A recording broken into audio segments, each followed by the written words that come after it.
ಕ್ಷೇತ್ರ ಇರ್ಬೋದು, ಸಂಗೀತ ಕ್ಷೇತ್ರ ಇರ್ಬೋದು, ವಿವಿಧ ಕ್ಷೇತ್ರಗಳಲ್ಲಿ ಸೇವನೆ ಸಲ್ಲಿಸಿರ್ತಕ್ಕಂಥ ಅನೇಕ ಹಿರಿಯರು ನಮ್ಮಿಂದ ಏನು ದೂರ ಆಗಿದ್ದಾರೆ. ಅವರೆಲ್ಲರೂ ಕೂಡ ಸಂತಾಪ ಸೂಚನೆಯನ್ನು ಏನು ತಾವು ಮಂಡಿಸಿದ್ದಕ್ಕೆ ಬೆಂಬಲಿಸ್ತಾ ಏನು ಚಳ್ಳಕೆರೆ ವಿಧಾನಸಭಾ ಕ್ಷೇತ್ರದ ಶಾಸಕರಾಗಿ ತದನಂತರದಲ್ಲಿ ಹಿರಿಯೂರು ಕ್ಷೇತ್ರವನ್ನು ಕೂಡ ಪ್ರತಿನಿಧಿಸಿದಂಥ ಸುಧಾಕರ್ ಅವರು ಹಿಂದೆ ನಮ್ಮ ಬಿಜೆಪಿ ಸರ್ಕಾರ ಇದ್ದಾಗ ಸನ್ಮಾನ್ಯ ಯಡಿಯೂರಪ್ಪನವರ ಒಂದು ಕ್ಯಾಬಿನೆಟ್ ಅಲ್ಲೂ ಕೂಡ ಸಚಿವರಾಗಿ ಸೇವನೆ ಸಲ್ಲಿಸಿರ್ತಕ್ಕಂಥ ಒಬ್ಬ ಪ್ರಾಮಾಣಿಕ ರಾಜಕಾರಣಿ. ಅವರಿವತ್ತು ನಮ್ಮಿಂದ ದೂರ ಆಗಿರ್ತಕ್ಕಂಥದ್ದು ನಿಜವಾಗ್ಲೂ ಕೂಡ ತುಂಬಲಾರದ ನಷ್ಟ ಅನ್ನುವ ಮಾತನ್ನ ಸಂದರ್ಭದಲ್ಲಿ ಹೇಳುತ್ತಾ, ಅದೇ ರೀತಿ ವೆಂಕಟರಮಣಪ್ಪನವರು ಕೂಡ ಪಾವಗಡ ವಿಧಾನಸಭಾ ಕ್ಷೇತ್ರದಲ್ಲಿ ಪ್ರತಿನಿಧಿಸಿ ಹಿಂದೆ ನಮ್ಮ ಸರ್ಕಾರದಲ್ಲೂ ಕೂಡ ಹಿಂದಿನ ಬಿಜೆಪಿ ಸರ್ಕಾರದಲ್ಲೂ ಕೂಡ ಸಚಿವರಾಗಿ ಶೋಷಿತ ಪೀಡಿತ ಸಮುದಾಯಗಳ ಧ್ವನಿಯಾಗಿ ಸೇವೆಯನ್ನು ಸಲ್ಲಿಸಿರ್ತಕ್ಕಂಥ ಹಿರಿಯರು ಅವರು ಕೂಡ ಇವತ್ತು ನಮ್ಮ ಮಧ್ಯೆ ಇಲ್ಲ ಅಂತಕ್ಕಂಥದ್ದು ತುಂಬ ನೋವು ತರ್ತಕ್ಕಂಥ ಸಂಗತಿ. ಮಾನ್ಯ ಶ್ರೀ ರಾಮಚಂದ್ರೇಗೌಡರು 5 ಬಾರಿ ವಿಧಾನ ಪರಿಷತ್ ಸದಸ್ಯರಾಗಿ, ಅದಕ್ಕಿಂತ ಮುಖ್ಯವಾಗಿ ಸನ್ಮಾನ್ಯ BS ಯಡಿಯೂರಪ್ಪನವರಿಗೆ ಒಂದು ಬಲಗೈ ಬಂಟ ಅಂತ ಹೇಳಿದ್ರು ಕೂಡ ತಪ್ಪಾಗಲಾರದು. ಎಲ್ಲ ಕಷ್ಟಕರ ಸಂದರ್ಭದಲ್ಲೂ ಕೂಡ ಸನ್ಮಾನ್ಯ ಯಡಿಯೂರಪ್ಪನವರಿಗೆ ಯಾವತ್ತೂ ಕೂಡ ಧ್ವನಿಯಾಗಿ ಮತ್ತು ಭಾರತೀಯ ಜನತಾ ಪಾರ್ಟಿ ಸಂಘಟನೆಗೆ ಶಕ್ತಿಯನ್ನು ತುಂಬಿರ್ತಕ್ಕಂಥ ಒಬ್ಬ ಹಿರಿಯ ಮುತ್ಸದಿ ಮತ್ತು ಒಬ್ಬ ಸಜ್ಜನ ರಾಜಕಾರಣಿ ಅಂತ ಹೇಳೋದಕ್ಕೆ ನಾನು ಬಯಸ್ತೇನೆ.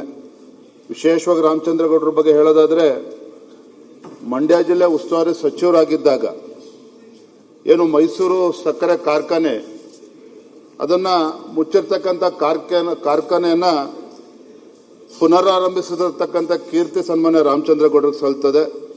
ಅಷ್ಟೇ ಅಲ್ಲ ಮನೆ ಅಧ್ಯಕ್ಷರೇ, ಕಬ್ಬು ಬೆಳೆಗಾರ ರೈತರು ಮೃತಪಟ್ಟಂತ ಸಂದರ್ಭದಲ್ಲಿ 10,000 ಪರಿಹಾರ ಧನ ನೀಡುವ ಒಂದು ನೂತನ ಯೋಜನೆಯನ್ನು ಕೂಡ ಕೊಟ್ಟಂತವರು ಸನ್ಮಾನ್ಯ ರಾಮಚಂದ್ರೇಗೌಡರು. ನಮ್ಮ ಜನಸಂಘ ಕಾಲದಲ್ಲಿ 1970ರಲ್ಲಿ ಬೆಂಗಳೂರು ಮಹಾನಗರ ಪಾಲಿಕೆ ಸದಸ್ಯರಾಗಿ ತಮ್ಮ ರಾಜಕೀಯ ಜೀವನವನ್ನು ಪ್ರಾರಂಭ ಮಾಡಿದಂಥ ರಾಮಚಂದ್ರೇಗೌಡರು ತಮ್ಮ ಕಾರ್ಯದಕ್ಷತೆಗಾಗಿ ಅಂದಿನ ರಾಷ್ಟ್ರಪತಿಗಳಾದಂಥ VV ಗಿರಿಯವರು ಕೂಡ ರಾಮಚಂದ್ರೇಗೌಡರವರ ಬಗ್ಗೆ ಒಂದು ಪ್ರಶಂಸೆಯನ್ನು ವ್ಯಕ್ತಪಡಿಸಿದ್ರು. ನಂತರ ಮಕ್ಕಳ ಸ್ನೇಹಿ ಶಾಸಕ ಪುರಸ್ಕಾರವೂ ಕೂಡ ಸನ್ಮಾನ್ಯ ರಾಮಚಂದ್ರೇಗೌಡರಿಗೆ ಸಲ್ಲಿತ್ತು.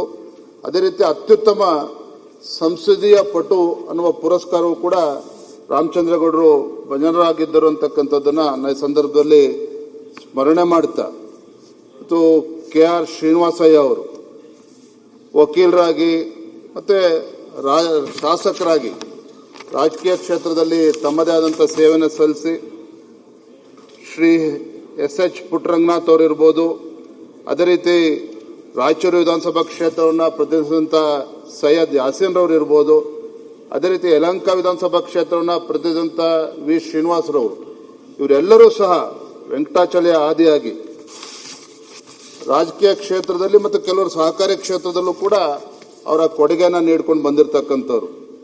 ಈ ಸಂದರ್ಭದಲ್ಲಿ ನಮ್ಮ HM ಚಂದ್ರಶೇಖರಪ್ಪನವರು ಶಿವಮೊಗ್ಗ ನಗರಸಭಾ ಅಧ್ಯಕ್ಷರಾಗೂ ಕೂಡ ಅವರು ಸೇವೆಯನ್ನು ಸಲ್ಲಿಸಿದ್ರು. ಒಬ್ಬ ಸಜ್ಜನ, ಒಬ್ಬ ಪ್ರಾಮಾಣಿಕ ರಾಜಕಾರಣಿ.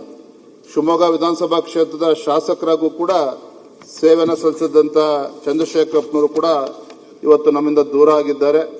ಅದೇ ರೀತಿ H ಹನುಮಂತಪ್ಪನವರು ಅವರು ಇರ್ಬೋದು, ಅದೇ ರೀತಿ S ಕೃಷ್ಣಪ್ಪನವರು ಇರ್ಬೋದು, ಬನ್ನೂರು ವಿಧಾನಸಭಾ ಕ್ಷೇತ್ರದಿಂದ ಶಾಸಕರಾಗಿದ್ದಂಥವ್ರು, ಅವರು ಕೂಡ ನಮ್ಮಿಂದ ಇವತ್ತು ದೂರ ಆಗಿದ್ದಾರೆ.